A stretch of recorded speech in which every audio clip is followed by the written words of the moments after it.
이 시간 저희들이 시편 51편, 52편 두 편의 시를 읽었습니다. 여러분 51편과 52편은 시편 두 개 다 우리가 많이 묵상하고 또 읽고 하는 내용입니다. 51편은 그 위에 여러분 부제가 달렸듯이 다윗이 밧세바와 동침한 후 선지자 나단이 그에게 왔을 때 해서 죄를 깨닫게 되었을 때 하나님 앞에 그가 죄를 고백하면서 하나님이 용서해 달라고 회개의 기도를 드리는 내용이 51편입니다. 그래서 회개시를 시편에 나타낼 때 주로 51편을 가지고 우리가 말하고 있습니다. 52편은 부제에도 나와 있죠. 에돔인 도액이 사울에게 이르러 다윗이 아히멜렉의 집에 왔다고 그에게 말하던 때에 이렇게 되어 있습니다. 이렇게 해서 제사장들이 다 죽게 되죠. 88명이나 죽게 되고 그 도액이 악한 자의 상징으로 나타나고 있고 이럴 때 하나님 앞에 엎드려 그 내용을 가지고 하나님께 올렸던 시가 바로 52편입니다. 그래서 여러분요 51편은 평안할 때 그러한 죄를 짓게 되죠. 싸움으로 나갈 때 나가지 않고 다윗이 그렇게 한적하게 거닐면서 평안할 때 악한 자는 쫓아와서 다윗을 유혹하고 그 유혹에 넘어가게 되죠. 그래서 음란과 살인의 죄를 짓게 되는 그런 것을 우리가 잘 압니다. 그리고 그걸 감추기 위해서 하나님을 속이고 그렇게 자기의 사랑하는 그런 충신이었던 우리아까지도 모사에서 죽게끔 하는 엄청난 죄를 짓는데 하나님께서 나단을 보내가지고 깨닫게 하죠. 그럴 때 고백하면서 하나님 앞에 회개했던 내용이 바로 51편이고요. 또 반대로 이제 52편 같은 경우는 그렇게 악한 무리에 의해서 다윗이 아히멜과 만났다는 그것 때문에 또 그걸 또 밀고 했던 도액에 의해서 또 사울왕의 그러한 복수에 의해서 이렇게 제사장까지 다 죽게 되는 엄청난 숫자가 또 그 제사장 가족들까지도 그 성이 다 망하게 되는 그럴 때 그 다윗이 느꼈던 그런 내용을 가지고 하나님 앞에 기도했던 것을 적게 됩니다. 기록하고 우리로 하여금 있게 합니다. 두 가지 내용을 가지고 말씀을 보면서 잠깐 묵상하고요. 기도하기를 원합니다. 여러분 다윗은 하나님 마음이 합한 자라고 그렇게 사도행전에서 말해두고 있잖아요. 근데 사울하고 다윗을 우리가 인간적인 입장에서 비교해 보면은 오히려 다윗이 엄청난 죄를 더 많이 지은 것이죠. 뭐 간음죄도 짓고요, 살인죄도 짓고 막 했잖아요. 근데 여러분 다윗이 사울보다 하나님 앞에 신본주의로 더 가까이 섰던 게 뭐냐 그러면은 하나님이 기뻐하는 게 뭐냐 그러면은 회개에 있다라는 걸 알게 합니다. 여러분 어차피 세상의 모든 사람들은 다 죄인입니다. 그러나 천국은 죄 짓지 않는 자가 가는 곳이 아니라 회개하는 자가 가는 곳이 천국이잖아요. 그래서 여러분 다윗은요 철저하게 하나님 앞에 회개합니다. 그래서 하나님께 더 가까이 나가면서 하나님의 손을 구했던 것을 보게 됩니다. 그 중에 하나가 오늘 읽었던 51편의 시편을 보면 알게 됩니다.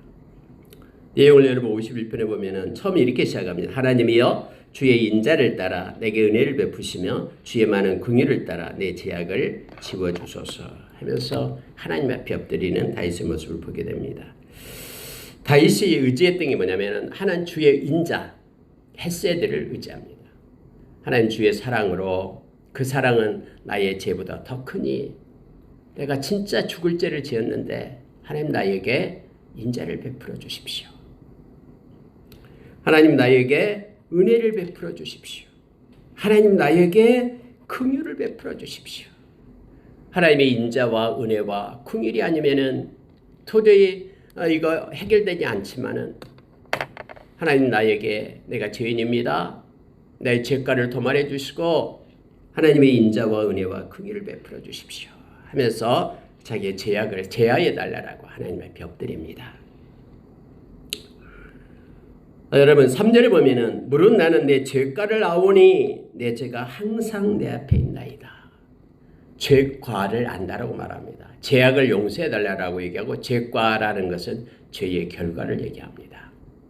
하나님, 내가 죄를 지었는데 그거 감추기 위하여 또 죄를 짓고 또 죄를 짓고 사랑하는 우리아까지 그 충신이었던 그에게까지 내가 살인을 모사해서 죽게 했습니다.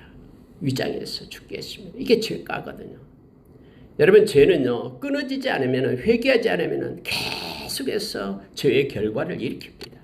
죄가 죄를 낳고 죄가 죄를 낳고 또 덮기 위해서 또 죄가 죄를 낳고, 이게 악한 자의 방법이거든요. 그래서 우리는 빨리 죄를 깨닫게 됐을 때 회개해야 됩니다. 그래서 죄가를 끊어내야 되죠. 다윗은 그렇게 말하는 거예요. 처음에 시작된 그 죄, 음란했던 그 죄, 여러 가지 기회가 있었습니다만, 하나님이 기회를 줬습니다만은 죄가 죄를 낳고 그걸 끊어내지 못하고 죄가 가운데 있었습니다. 내 앞에 언제나 죄가 있었다는 것을 내가 압니다. 내 죄가 항상 내 앞에 있나이다 하면서 하나님 앞에 이제는 용서를 구하고 회개하는 것을 보게 됩니다. 여러분, 회개는 메타노에오라는 헬라어는 가던 길을 멈추고 되돌아서 돌아오는 걸 얘기합니다. 그러니까 뉘우침으로 끝나는 것은 회개가 아니에요. 뉘우치고 하나님께로 돌아와야 돼요. 여러분, 우리가 잘 아는 예수님의 제자 중에 가룟 유다는 뉘우쳤잖아요. 잘못됐다라고 제사장 찾아가가지고 그 은전을 갖다가 털어줬잖아요. 그리고 그가 뉘우쳤습니다. 죄 없는 자를 내가 팔았다라고 말합니다. 그럼에도 불구하고 주께로 돌아오지 않았죠. 그래서 그의 생명을 끊었잖아요. 얘가 목매달아서 떨어져가지고 창자가 터져 죽었다라고 성경에 말하잖아요. 근데 베드로는 예수님을 3번씩이나 부인하고 저주까지 했잖아요. 그런데 그가 말씀에 의지해서 예수님 말씀을 듣고 다구기 전에 내가 나를 3번 부인하리라는 말씀을 깨닫게 되죠. 말씀이 그를 붙잡으니까 밖에 나가서 통곡하면서 그가 주께로 돌아와서 다시 교회를 일으키고 초대교회를 세웠잖아요. 그러니까 여러분, 이 회개는 뉘우침으로 끝나는 것이 아니라 하나님께로 돌아오는 거예요. 다윗이 이 시간에 엎드려서 하나님 앞에 기도하면서, 하나님, 내가 내 죄악을 압니다. 내 죄과를 압니다. 하나님께 돌아와 하나님의 인자와 은혜와 긍휼을 베풀어 주십시오라고 진솔하게 하나님 앞에 엎드려 있음을 보게 됩니다. 4절에 보십시오. 내가 주께만 범죄하여 주의 목전에 악을 행하여 싸우니 주께서 말씀하실 때에 의로우시다 하고 주께서 심판하실 때에 순전하시다리이다. 여러분, 이게 무슨 뜻입니까?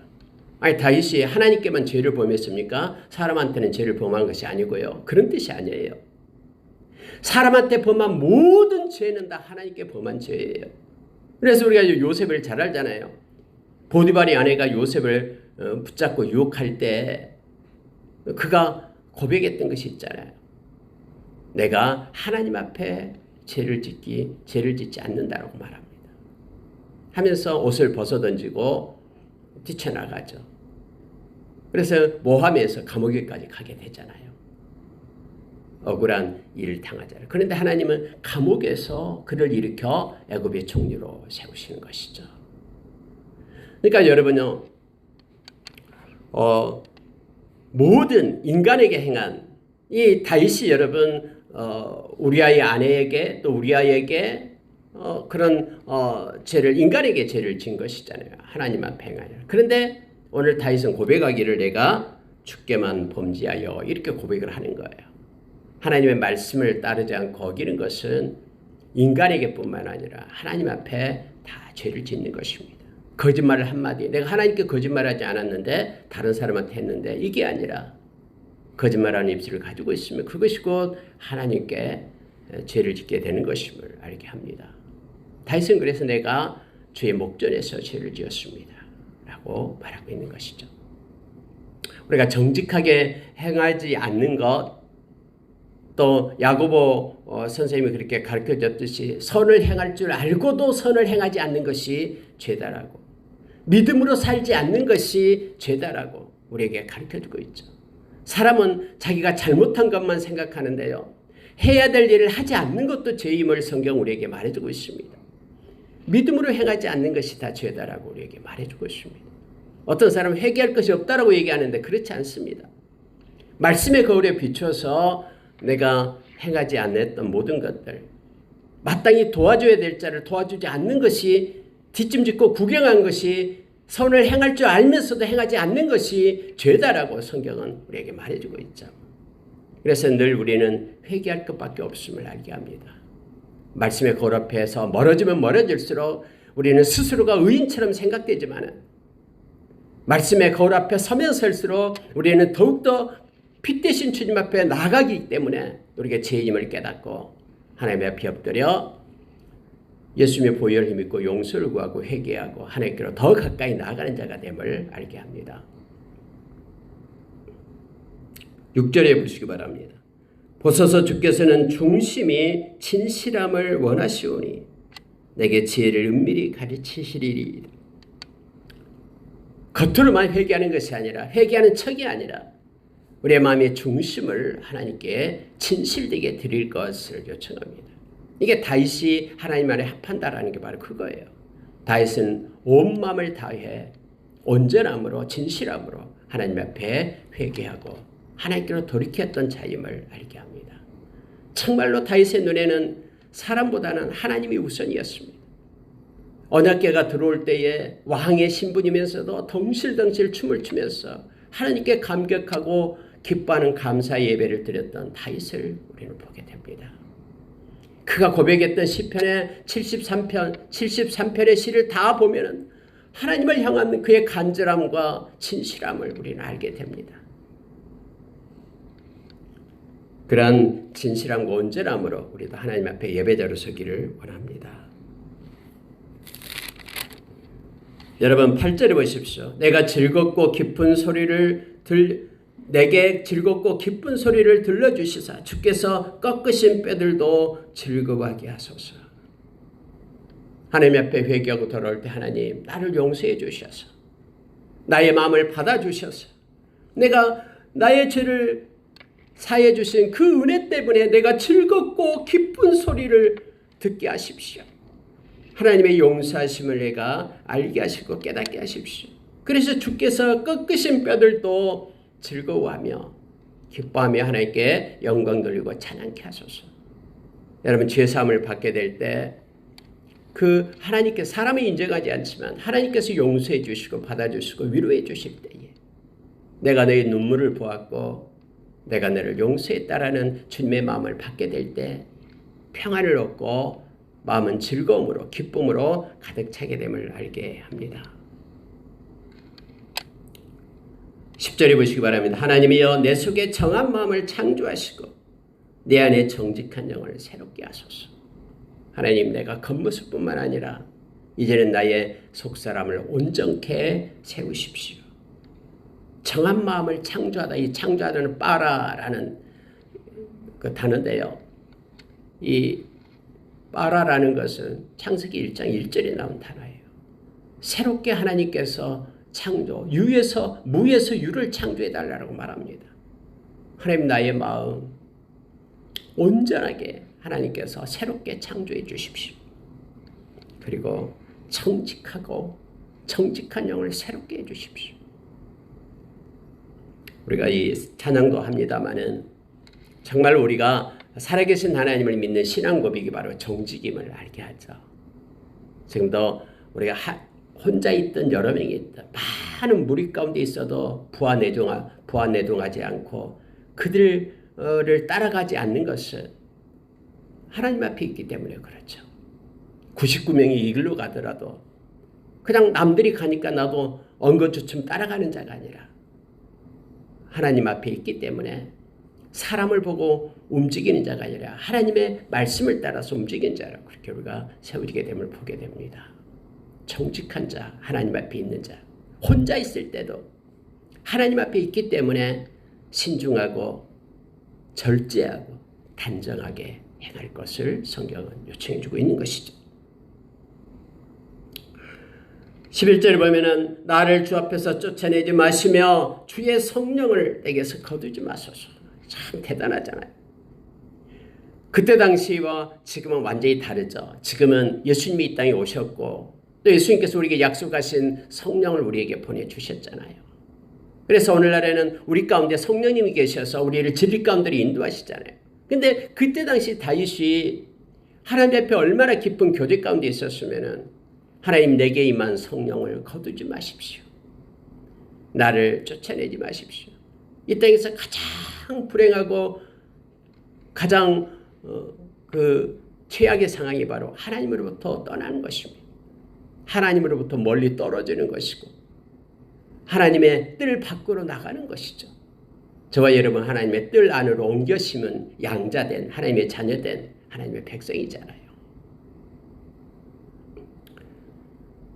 오늘 또 늘 우리가 기도하면서 성령의 인도하심, 성령의 충만함을 아까도 기도했습니다마는 하나님의 백성은 우리의 힘으로는 이 세상 살 수 없기 때문에 성령의 인도하심을 받고 또 성령 안에서 우리가 천국 가는 그날까지, 그러니까 구원함을 받는 그날까지 인침을 받았잖아요. 그래서 성령은 카운셀러예요. 보혜사예요. 우리를 돕고 우리를 인도하고 믿음의 길을 가도록 하나님의 나라를 상속받도록 이끄신 분이 성령입니다. 그래서 우리는 성령과 친밀하고 성령과 가까이 가고 성령의 인도하심을 받는 우리가 되어야 됨을 알게 합니다. 갈라디아서 5장 16절 이하에서는 너희의 정욕을 따르지 말고 성령을 쫓는 자가 되라라고 우리에게 말해주고 있습니다. 특히 여러분 12절은 우리에게 큰 은혜를 줍니다. 주의 구원의 즐거움을 내게 회복시켜 주시고 자원하는 심령을 주사 나를 붙드소서. 우리의 마음 가운데 예수님의 보혈이 덮어지고 새롭게 될 때에 나타나는 것이 부드러운 마음이 되어서 하나님의 말씀을 가까이 하고 옥토가 되어 말씀을 흡수합니다. 혼미함이 사라집니다. 또 하나가 있는데 자원하는 마음이 되어버립니다. 그래서 억지로 하는 것이 아니라 기쁨으로 자원하는 마음이 되는 것이죠. 하나님의 일들은 자원하는 자의 몫입니다. 성막이 지어질 때도 그렇고 솔로몬의 성전이 지어질 때도 그렇고 자원하는 자에 의해서 지어지게 되죠. 베드로전서 5장 2절에서 4절에 보면은 목자장 대신 우리 주님을 만날 때 주님께서는 시들지 않는 멸류관을 우리에게 준다라고 말씀합니다. 그럴 때 하나님의 뜻대로 행하고 억지로 하지 않고 자원하는 마음으로 행하고 더러운 이익을 위하여 행하는 자가 아니라 양무리의 본이 되는 그러한 모습으로 하나님 백성이 설 것을 요청합니다. 그럴 때 주님 만날 때에 기쁨의 멸류관을 얻게 될 것이다라고 우리에게 가르쳐주고 있죠. 여러분 자원하는 것은 너무나 중요합니다. 자원하지 않고 억지로 한다라는 것은 위선이죠. 하이퍼크러시죠. 사람의 눈치 보면서 억지로 행하게 되는 거예요. 하기 싫은데. 만약에 여러분 하나님께서 하기 싫은 것을 받기를 원하신다 그러면은 인간을 처음부터 창조할 때에 자유의지 안 줬을 거예요. 그냥 로봇 만들어 가지고 어떤 상황이든 예배하고 그렇게 하나님을 섬기게끔 했겠죠. 그러나 하나님은 그걸 원하는 것이 아니에요. 자원하는 마음으로 하나님을 찬양하고 예배하고 하나님께 영광 돌리기를 주님은 원하시는 것입니다. 그런데 이 자원하는 것은 구원의 즐거움, 기쁨이 있고 나를 정말로 예수님의 보혈로 나의 죄를 사해 주시고 나의 죄가 이제는 사함받고 하나님의 자녀가 되고 영원한 생명 얻었음에 구원의 감격이 있을 때, 즐거움이 있을 때 자원함으로 하나님께 예배자로 설 수 있음을 알게 합니다. 16절 이하로 내려가면요. 주께서는 제사를 기뻐하지 아니하시나니 그렇지 아니하면 내가 드렸을 것이라. 주는 번제를 기뻐하지 아니하시나이다. 하나님께서 구하시는 제사는 상한 심령이라. 하나님이여 상하고 통회하는 마음을 주께서 멸시하지 아니하시리다. 여러분 여기서 말하는 것을 위에 16절과 17절이 연결돼야 돼요. 16절만 딱 떼가지고 말하면서 하나님은 제사를 기뻐하지 않는다. 아니요. 우리가 50편 50절에서 봤잖아요. 하나님의 백성은 하나님과 제사하기로 언약한 백성이에요. 하나님이 이 예배를 원하지 않는다고요. 근데 어떤 예배를 원하지 않느냐 그러면 바로 17절과 연결되어서요. 하나님께 감사하지 않고 형식적이고 그리고 기계적인 박제화된 그러한 예배 하나님은 원하지 않잖아요. 영과 진리로 진실되게 하나님께 드리는 예배, 특히 17절에 상한 심령이다라는 것은 회개가 있는 예배, 그리고 상하고 통회하는 마음, 이 마음을 드리는 예배, 영과 진리로, 옛날에는 신령과 진정으로 드리는 그런 예배를 하나님은 기뻐하시며 원하신다라는 거예요. 형식적으로 드리는 예배를 하나님은 받기를 원치 않는다라고 지금 말씀하고 있는 것입니다. 19절 보십시오. 그때 주께서 의로운 제사와 번제와 온전한 번제를 기뻐하시리니, 다시 한번 반복하는 거예요. 위에 16절에서는 이러한 제사는 기뻐하지 않고 상한 심령과 통회하면서 마음을 하나님께 드리는 그 예배는 기뻐하시면서 19절에 의로운 제사와 번제와 온전한 번제를 기뻐하시리니 그때에 그들이 수소를 주의 제단에 드리리이다 라고 말하고 있습니다. 하나님께 예배하고 하나님께 예물을 드리되 마음의 중심을 먼저 하나님께 드려야 됨을 성경 말합니다. 예수님께서도 그렇게 말했잖아요. 하나님 앞에 예물을 드리려고 하는데 마음에 이렇게 불화했던 것들, 화해하지 못했던 것들 생각나면은 빨리 가서 화해하고 가서 화목하고 와서 하나님께 예물을 드리려고 주님 말씀했잖아요. 이게 무슨 뜻입니까? 마음을 먼저 드리는 거예요. 마음은 다른 곳에 가 있는데, 마음은 불편하고 마음에 평안이 없는데 몸만 와서 예배를 드리는 거 하나님이 원치 않는다라는 거죠.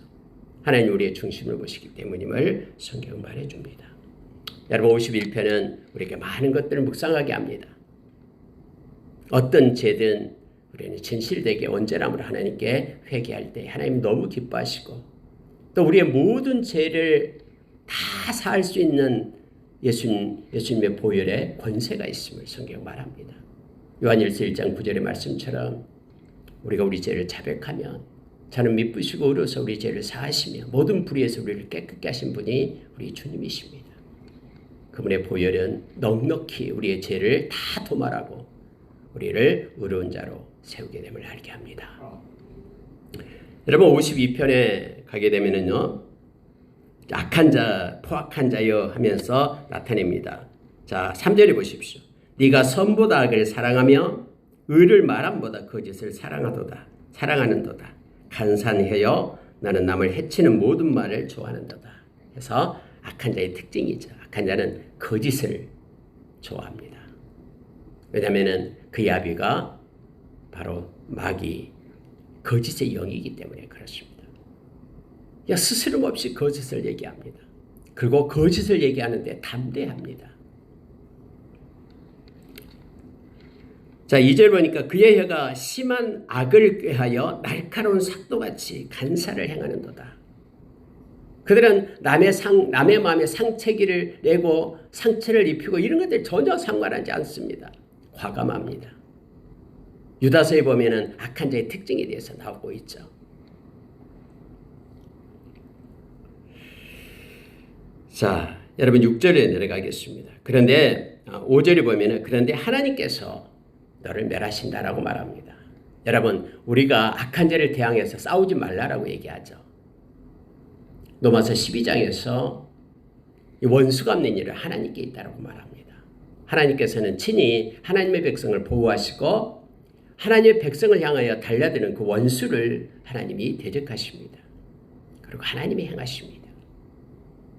그러면서 여러분 6절을 보면은요, 의인을 보고 두려워하며 또 그를 비웃어 말하기를 이 사람은 7절입니다. 하나님을 자기 힘으로 삼지 아니하고 오직 자기 재물의 풍부함을 의지하며 자기의 악으로 스스로 든든하게 하던 자라 하리로다. 악한 자의 특징을 다시 한번 얘기하는데요, 그는요 하나님을 의지하지 않습니다. 나의 힘이 되신 여호와여 내가 주를 사랑하나이다 이런 고백이 없어요. 하나님은 자기의 힘이 아니다라고 얘기합니다. 하나님은 정직한 분이시거든요. 정직한 자를 좋아하시는데 거짓된 자가 어떻게 하나님을 좋아하겠습니까? 힘으로 삼지 않습니다. 그럼 뭘 그는 의지하냐? 재물의 풍부함을 의지한다고 말합니다. 눈에 보이는 세상의 권세가 바로 재물에 나온다고 생각해요. 그래가지고 재물을 가지고 있음에 자기가 권세에 힘이 있다고 말합니다. 이런 사람은 호주머니에 지갑에 돈이 많아야지만이 힘이 있게 느껴지는 것이죠. 그러나 저와 여러분은 하나님이 계시기 때문에 당당하고 힘 있는 것이고, 여기 보면은 자기 악으로 스스로 든든하게 하던 자라. 여러분, 악을 행함으로 인하여 스스로 자기가 힘이 있고 또 든든하고 남들이 나를 깔보지 못할 거라고 생각해요. 그래서 무자비합니다. 막 악을 행하는데 사람을 죽이고 업신여기고 하는 것에 막 무자비해요. 그러면서 자기들이 힘 있다라고 생각하는 거예요. 그것으로 무기를 삼습니다. 그렇게 해야 남들이 꼼짝하지 못한다라고 본때를 보여준다라고 말하면서 막 때리고 야단납니다. 그러나 나는, 이게 중요하죠. 다윗은 그렇게 말합니다. 이렇게 악한 자와는 다르게 그러나 나는 하나님의 집에 있는 푸른 감람나무다 라고 말합니다. 나는 하나님의 뜰 안에 옮겨 심은 하나님의 백성, 하나님의 자녀, 하나님이 돌보는 감람나무다. 그래서 나의 힘이 되신 여호와여 내가 주를 사랑하나이다라고 고백을 한 거죠. 다윗은요. 하나님의 인자하심을 영원히 의지하리로다. 악에는 자기가 가지고 있는 힘, 권세, 그러한 악, 그리고 자기가 가지고 있는 물질, 그것을 의지하면서 살지만 나는 하나님의 인자하심을 영원히 의지한다라고 고백합니다. 저와 여러분은 하나님의 자비와 하나님의 긍휼을 의지하는 자입니다. 그리고 그 의지하면서 기도하고 우리에게 소망을 주고 전능하신 그 하나님의 팔을 의지하기 때문에 힘을 얻고 나가죠. 9절 보고 마칩니다. 주께서 이를 행하셨으므로 내가 영원히 주께 감사하고 주의 이름이 선하심으로 주의 성도 앞에서 내가 주의 이름을 사모하리이다. 다윗은 그렇게 말합니다. 주님께서 행하심으로 영원히 주께 감사하겠습니다. 또한 주의 이름이 너무너무 선하심으로 내가 주의 이름을 사모하겠습니다.